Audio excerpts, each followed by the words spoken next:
अस्पताल के कमरे के बारे में सोचिए। चारों तरफ मॉनिटरों की वो जानी पहचानी बीप बीप की आवाज।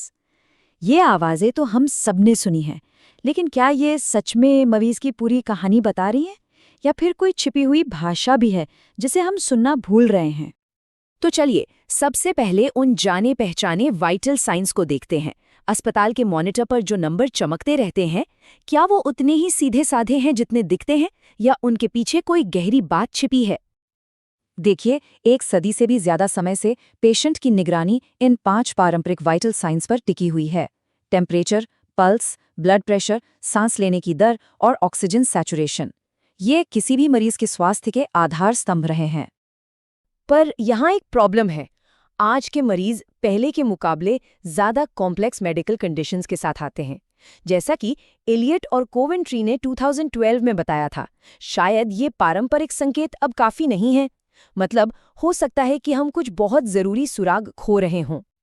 तो अगर ये पारंपरिक संकेत काफी नहीं हैं, तो फिर हम और क्या देख सकते हैं? पता चलता है कि इन संकेतों के बीच एक अनसंग हीरो छिपा है, एक ऐसा सेंसिटिव इंडिकेटर जो मरीज की बिगड़ती हालत का पता पहले ही लगा सकता है। और वो वाइटल साइन जिसे अक्सर नजरअंदाज कर दिया जाता है, वो है रेस्पिरेटरी रेट। जी हाँ, एक मरीज कितनी बार सांस ले रहा है, ये अक्सर परेशानी का सबसे पहला संकेत होता है। फिर भी इसे या तो अनदेखा कर दिया जाता है या गलत तरीके से नोट किया जाता है। और रिसर्च भी इसी बात को सही ठहराती है। स्टडीज से पता चलता है कि रेस्पिरेटरी रेट असल में कार्डियक अरेस्ट जैसी गंभीर घटनाओं का एक मजबूत भविष्यवक्ता है। ये सच में उस कोयले की खान में कैनरी की तरह है जो खतरे का सबसे पहला सिग्नल देता है। लेकिन बात सिर्फ सांस लेने की दर की नहीं है, बल्कि उसके पैटर्न की भी है। इसे रेस्पिरेटरी रेट वेरिएबिलिटी या आरआरवी कहते हैं। एक स्वस्थ व्यक्ति एक लय में, एक रिदम में सांस लेता है, लेकिन जब कोई तकलीफ में होता है तो उसकी सांस लेने का पैटर्न अनियमित और अस्थिर हो जाता है। ये टाइमलाइन दिखाती है कि आरआरवी कितना शक्तिशाली हो सकता है। डेटा बताता है कि सांस लेने के पैटर्न में एक बड़ा बदलाव मरीज को आईसीयू में शिफ्ट करने की जरूरत पड़ने से 12 घंटे पहले ही संकट का संकेत दे सकता है। ये रिएक्ट करने और प्रिडिक्ट करने के बीच का फर्क है। तो सांस लेने का ये पैटर्न एक बहुत मजबूत सुराग है, लेकिन ये और भी ज्यादा शक्तिशाली हो जाता है जब इसे एक बड़े सिस्टम में शामिल किया जाता है। एक ऐसा सिस्टम जो मरीज के जोखिम के लिए एक हेल्थ क्रेडिट स्कोर की तरह काम करता है। ये रेस्पिरेटरी रेट इस पहेली का सिर्फ एक टुकड़ा है।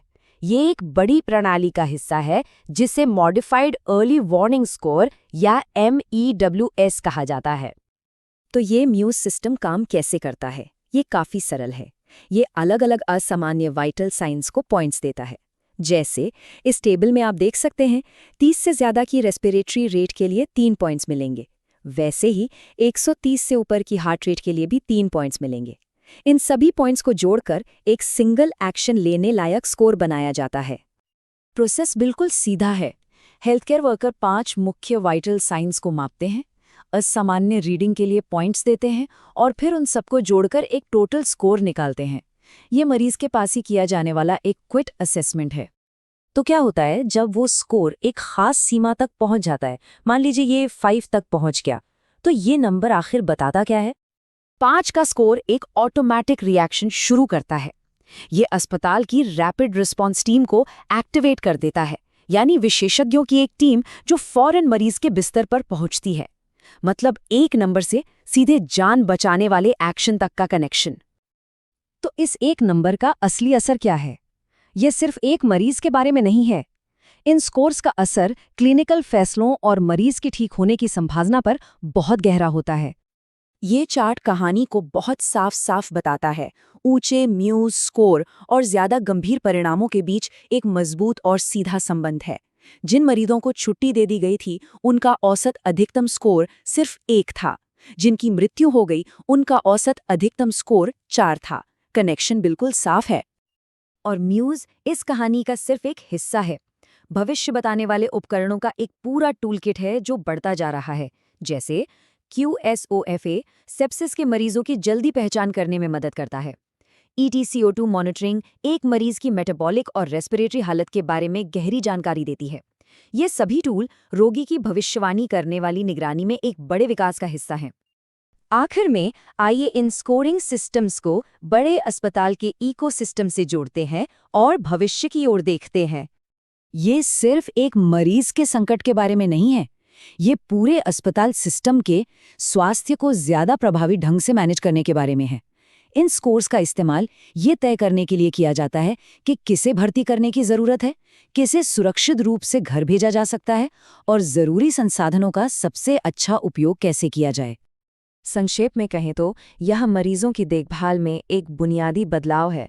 हम एक संकट होने के बाद रिएक्ट करने की जगह उसके होने से घंटों पहले ही उसका अनुमान लगाने की ओर बढ़ रहे हैं।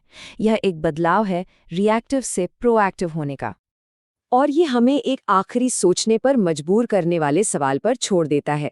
जैसे जैसे टेक्नोलॉजी बेहतर होती जा रही है, क्या हम एक ऐसे मुकाम पर पहुंचेंगे जहां लगातार निगरानी और आर्टिफिशियल इंटेलिजेंस हमें पहला लक्षण दिखने से पहले ही एक मेडिकल संकट की भविष्यवाणी करने में मदद करेगी? ये एक ऐसा भविष्य है जिसकी हम सब उम्मीद कर सकते हैं।